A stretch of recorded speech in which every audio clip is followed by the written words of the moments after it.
سلام. اگه تولید محتوا میکنی و نمیخوای صورتتو نشون بدی، خب دمت گرم که اومدی اینجا.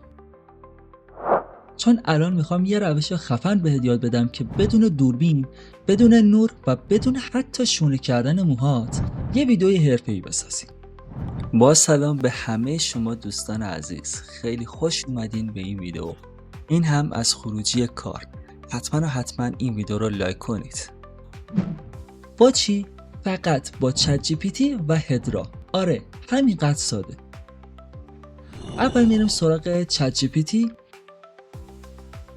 یه عکس بهش میدی و بعد با پرامپت هایی که توی دیسکریپشن گذاشتم میتونی تصویر دلخواهتو بسازی.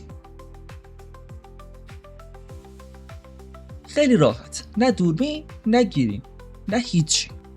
بعدش میریم توی سایت هدرا، یه ثبت نام سریع انجام بده. بعد برو تو بخش ویدیو، عکستو آپلود کن، صدای خودتو هم بذار، بزن روی ارسال و تمام. بشین یه قهوه بخور تا هوش مصنوعی برات ویدیو بسازه.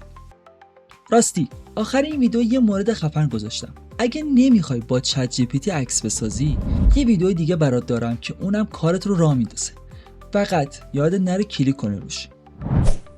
این هم از نتیجه کار. امیدوارم خوشتون اومده باشه. راستی اگه ابزار دیگه‌ای هم میشناسی که این کارو انجام بده، حتما تو کامنت ها بهم بگید. سابسکرایب یاد نره که با هم کلی چیز باحال یاد بگیریم. تا ویدیوی بعدی، بای بای.